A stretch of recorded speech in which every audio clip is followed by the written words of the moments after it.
आशा है आप लोग खुश होंगे और स्वस्थ होंगे। मैं प्रभा परगाई आज आपके लिए वाक्य लेकर प्रस्तुत हुई। तो बच्चों, इससे पहले भी मैंने अपनी वीडियो में आपको ग्रामर की कई चीजें पढ़ाई हैं। तो बच्चों, आज का जो हमारा विषय है वो है वाक्य। आपने छोटी कक्षाओं में भी वाक्य पढ़े होंगे और पढ़ते पढ़ते बड़ी कक्षा तक आप इस चीज को पढ़ते आए हैं। तो बच्चों, वाक्य क्या है? वाक्य पढ़ने से पहले मैं आपको एक छोटी सी चीज से समझाऊंगी। जैसे कि सबसे पहले आप वर्ण सीखते हैं। आपको पता है कि जो हमने ये वर्ण जो होते हैं, जैसे भ है, ये एक वर्ण है, अ वर्ण है, क ख ग जो आप सीखते हैं ये क्या है बच्चों? वर्ण है। इसी तरह हमने वर्ण के बाद हमने सीखा कि शब्द क्या है। शब्द, जैसे हमने क बोला तो ये वर्ण हुआ। उसी क में हमने क म ल 3 वर्ण एक साथ जोड़ दिए तो वो क्या हुआ? शब्द हुआ। तो शब्द के बाद जैसे मैंने कहा कमल बहुत सुंदर है, तो ये एक क्या हुआ? वाक्य हुआ। तो बच्चों, आपको समझ में आया होगा वर्ण क ख ग घ जिनसे आप अपने पूरे शब्दों का निर्माण करते हैं वर्णों को जोड़कर, ये सब वर्ण हुए। उसके बाद मैंने वर्णों को जोड़कर एक शब्द बनाया। जैसे मैंने कहा कमल क्या है? एक शब्द है। ये वर्णों को जोड़कर हमने एक शब्द बनाया। शब्द के बाद हम चलते हैं वाक्य में। जैसे हमने कहा कमल बहुत सुंदर है, तो ये क्या बना? पूरा एक सेंटेंस बना, एक वाक्य बना। तो इसी वाक्य को आज हम पढ़ेंगे। तो वाक्य क्या है? सबसे पहले हम वाक्य क्या है इसकी परिभाषा मैं आपको बताऊंगी। वाक्य भाव एवं विचारों को पूर्ण तरह व्यक्त करने वाले सार्थक पदों की व्यवस्थित एवं क्रमबद्ध योजना को वाक्य कहते हैं। यानी कि ये वाक्य की परिभाषा है। वाक्य क्या है? वाक्य क्या है? भाव, हम अपने मन के भावों और विचारों को जब एक क्रमबद्ध तरीके से, एक व्यवस्थित तरीके से, एक योजना के अनुसार लिखते हैं, उसका निर्माण करते हैं, तो वह क्या है? वाक्य है। जैसे हमने कहा कमल बहुत सुंदर है, तो यह क्या है बच्चों? एक व्यवस्थित क्रम में हमने अपने भाव और विचारों को एक व्यवस्थित क्रम में लिखा है। मैंने कहा कि हमारा विद्यालय बहुत सुंदर है, तो हमारा विद्यालय बहुत सुंदर है। मैंने क्या करा? अपने मन के भावों और विचारों को एक व्यवस्थित क्रम में लगाया और उससे एक वाक्य बनाया। तो यही क्या है? वाक्य है। तो अगला है वाक्य के भेद। अब वाक्य के भी भेद होते हैं, यानी कि सेंटेंस के भी आपके अलग अलग भेद होते हैं। जब आप कोई भी सेंटेंस बोलते हैं तो उसके भी अलग अलग भेद होते हैं। तो सबसे पहले आपको उसमें है अर्थ के आधार पर वाक्य के भेद। दूसरा है रचना के आधार पर वाक्य के भेद। पहला है अर्थ के आधार पर वाक्य के भेद। तो अर्थ के आधार पर वाक्य के जो होते हैं, सबसे पहला भेद होता है विधानवाचक या सकारात्मक वाक्य। विधानवाचक या सकारात्मक वाक्य जो एक सिंपल सेंटेंस होता है। जैसे मैंने कहा वह जा रहा है, तो यह एक सकारात्मक यानी कि सिंपल सेंटेंस है। निषेधवाचक या नकारात्मक वाक्य, दूसरा है आपका भेद नकारात्मक या निषेधवाचक। इसको आप निषेधवाचक भी कहते हैं और नकारात्मक भी कहते हैं। नकारात्मक जिसको आप इंग्लिश में कहते हैं निगेटिव, तो इसमें नहीं का प्रयोग होता है। नकारात्मक मतलब नहीं। जैसे वह बाजार नहीं जा रहा है, तो इसमें नहीं है, तो आप स्वतः ही समझ लीजिए कि यह क्या है? एक नकारात्मक सेंटेंस है। इसी तरह अगला है तीसरा प्रश्नवाचक वाक्य। प्रश्नवाचक वाक्य में क्या होता है बच्चों? प्रश्न पूछे जाते हैं। हम कोई भी किसी से भी प्रश्न पूछते हैं। जैसे तुम्हारा नाम क्या है? मैंने एक प्रश्न पूछा कि तुम्हारा नाम क्या है, तो यह सेंटेंस का कौन सा भेद हुआ? प्रश्नवाचक वाक्य हुआ। अगर मैंने कहा कि वह कल बाजार नहीं जाएगा, तो मैं यहाँ नहीं का प्रयोग करा, तो वह नकारात्मक वाक्य हुआ। तो इस तरह वाक्यों के भी जो अलग अलग भेद होते हैं। अगला है आज्ञावाचक या आज्ञार्थक। इसमें हम किसी को आज्ञा देते हैं, तुम वहां जाओ। हम किसी को ऑर्डर या आज्ञा देते हैं, तो यह आज्ञावाचक वाक्य होते हैं। अगला है विस्मयादिबोधक वाक्य। विस्मयादिबोधक वाक्य जो होते हैं, इसमें आश्चर्य जिसका चिन्ह आपका बना होता है, इस तरह का एक चिन्ह का प्रयोग आप अपने हिंदी में करते हैं, इसे विस्मयादिबोधक वाक्य चिन्ह कहते हैं। तो इस सेंटेंसों में ये वाला चिन्ह आपका लगाया जाता है, जहां विस्मयादिबोधक वाक्य होते हैं वहां ये वाला चिन्ह आपका प्रयोग होता है। तो ये होते हैं विस्मय, यानी कि जहां पर आपको आश्चर्य होता है वहां पर आप विस्मयादिबोधक वाक्य का चिन्ह लगाएंगे। तो ये विस्मयादिबोधक चिन्ह आपका होता है। अगला है आपका इच्छावाचक। इसमें इच्छा, कोई भी इच्छा हमारी होती है तो इच्छावाचक होता है। संदेहवाचक, हमको संदेह होता है कि शायद आज बारिश होगी, तो इस तरह के सेंटेंस इसमें आते हैं। संकेतवाचक, हम किसी की ओर संकेत करते हैं। संकेतवाचक वाक्यों में किसी भी प्रकार के संकेत संबंधी वाक्य आते हैं। तो मैंने आपको सबसे पहले इसकी परिभाषा बताई कि भाव और विचारों के सार्थक पदों को एक व्यवस्थित क्रम में जब हम लगाते हैं, एक व्यवस्थित ढंग से हम उसको एक व्यवस्थित क्रम में लगाकर उसको बोलते हैं या लिखते हैं, तो वह वाक्य होता है। वाक्य के मैंने आपको बताए, नंबर 1 विधानवाचक, नंबर 2 निषेधवाचक, नंबर 3 प्रश्नवाचक, नंबर 4 आज्ञावाचक, नंबर 5 विस्मयादिबोधक, नंबर 6 इच्छावाचक, 7 संदेहवाचक और 8 संकेतवाचक। यानी कि अर्थ के आधार पर वाक्य के 8 भेद होते हैं। तो सबसे पहला है बच्चों विधानवाचक वाक्य। एक एक करके जिस वाक्य में किसी क्रिया के होने की सूचना दी गई है, कोई क्रिया हो रही हो, कोई काम हो रहा हो, वह विधानवाचक वाक्य कहलाता है। जैसे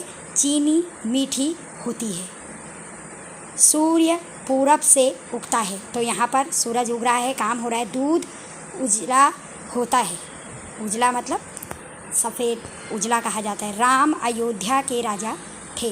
तो एक सिंपल सेंटेंस जिसको हम कहते हैं, जिसमें कोई काम हो रहा है, वह क्या कहलाता है? विधानवाचक वाक्य कहलाता है। यानी कि एक सिंपल सेंटेंस जिसमें किसी काम के होने की सूचना दी जाती है, उसे विधानवाचक वाक्य कहा जाता है। वाक्य को 2 आधारों पर बांटा गया है, अर्थ के आधार पर, रचना के आधार पर।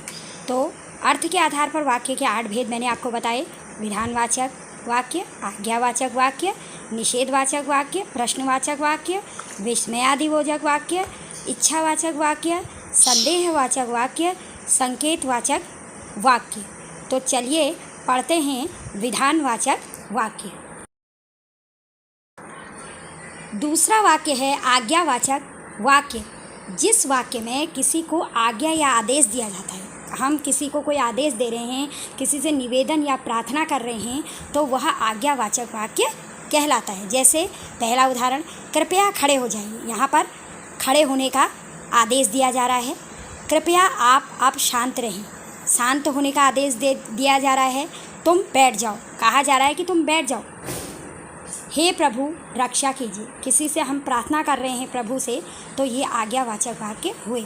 यानी कि किसी को हम आज्ञा दे रहे हैं, प्रार्थना कर रहे हैं, तो उसे आज्ञावाचक वाक्य कहेंगे। तीसरा है निषेधवाचक वाक्य। जैसे कि मैंने अभी आपको बताया, जिस वाक्य में किसी क्रिया के न होने का बोध होता है, उसे निषेधवाचक वाक्य कहते हैं। जैसे अंश विद्यालय नहीं जाएगा, रात में बिजली नहीं रहती, उसने बात तक नहीं की, गोलू पाठ नहीं पढ़ता है। तो इसमें कोई भी कार्य है उसमें नहीं आ रहा है, कोई काम नहीं होता है यहाँ पर, जिसको आप इंग्लिश में निगेटिव सेंटेंस कहते हैं, तो वही निषेधवाचक वाक्य है। इसमें ना होने का प्रयोग होता है। चौथा वाक्य होता है प्रश्नवाचक वाक्य। आपको पता है कि इसमें प्रश्न पूछा जाता है और वाक्यों के पीछे प्रश्नवाचक चिन्ह लगाया जाता है। तो जिस वाक्य में किसी से कोई प्रश्न किया जाए, वह प्रश्नवाचक वाक्य कहलाता है। जैसे उदाहरण के लिए, क्या आप रायगंज में रहते हैं? प्रश्न पूछा जा रहा है। आप क्या खाना पसंद करेंगे? क्या, क्यों, कैसा, इस तरह के शब्द यहाँ पर आते हैं। तुम्हारा क्या नाम है? तुम्हारा स्वास्थ्य अब कैसा है? तो इस तरह के प्रश्न यहाँ पर पूछे जाते हैं, उसे प्रश्नवाचक वाक्य कहा जाता है।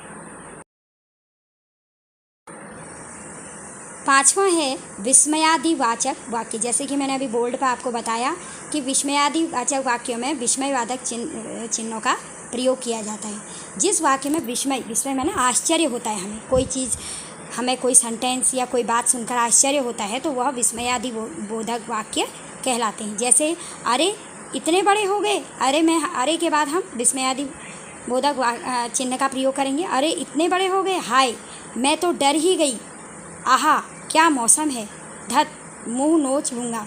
इस तरह के शब्दों का प्रयोग किया जाता है।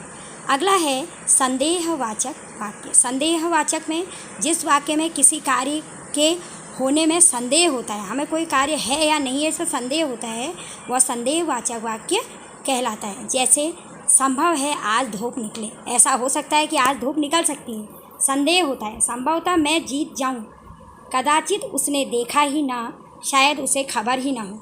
तो इस तरह संदेह संबंधी वाक्यों का प्रयोग यहाँ पर होता है कि ऐसा है, संदेह होता है कि ऐसा है या नहीं है, ऐसा शायद होगा। तो संदेहवाचक वाक्य इस तरह के होते हैं।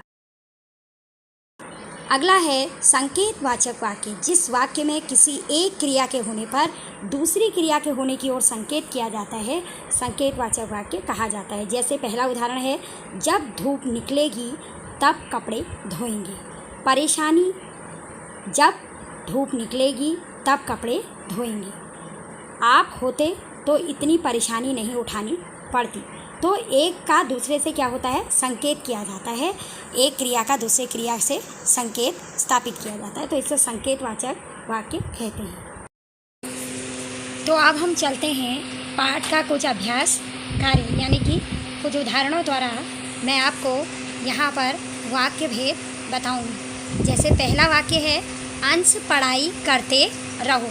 तो अंश पढ़ाई करते रहो, इसका अगर हम विधानवाचक वाक्य बनाएंगे तो अंश पढ़ रहा है, ये विधानवाचक वाक्य हो गया।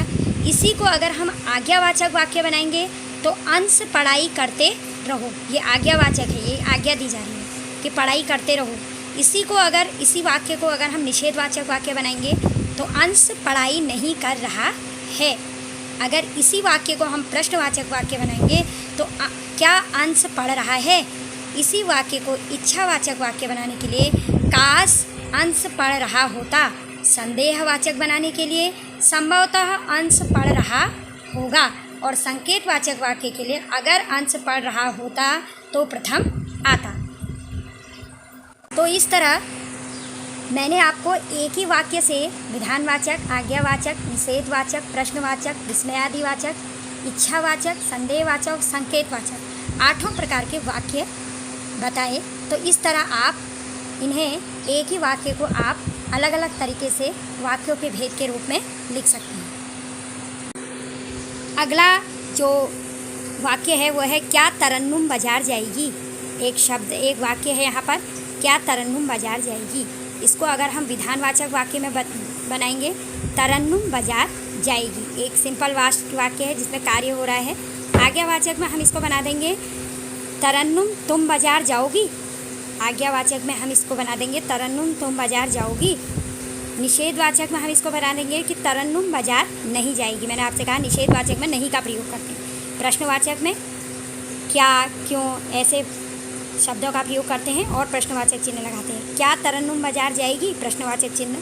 विस्मयादि बोधक में विस्मयादि बोधक चिन्ह लगेगा, ओह तरन्नुम बाजार जाएगी। इच्छावाचक में काश तरन्नुम बाजार जाती।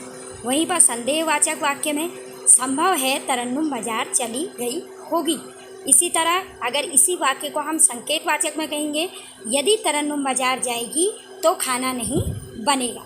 तो इस तरह क्या तरन्नुम बाजार जाएगी से हमने अलग अलग प्रकार के वाक्य आपको यहाँ पर बनाने सिखाए। अब एक वाक्य आपका है यहाँ पर, अरे रोजी हिंदी भी पढ़ लेती है। तो इसी वाक्य को हम विधानवाचक में लिखेंगे, रोजी हिंदी भी पढ़ लेती है। आज्ञावाचक में लिखेंगे, रोजी हिंदी भी पढ़ो, आज्ञा दे रहे हैं। निषेधवाचक में नहीं हो जाएगा, रोजी हिंदी नहीं पढ़ती है। प्रश्नवाचक में क्या रोजी हिंदी भी पढ़ लेती है। विस्मयादिवाचक में अरे रोजी हिंदी भी पढ़ लेती है। इच्छावाचक में काश रोजी हिंदी भी पढ़ लेती। संदेहवाचक में संभव है रोजी हिंदी भी पढ़ लेती। तो बच्चों, इस प्रकार मैंने आपको यहाँ पर एक वाक्य से कई प्रकार के वाक्य विधानवाचक, आज्ञावाचक, निषेधवाचक, प्रश्नवाचक वाक्य बनाने सिखाए। तो इसी तरह आप भी वाक्यों के द्वारा नित अभ्यास करके इनको आसानी से सीख सकते हैं।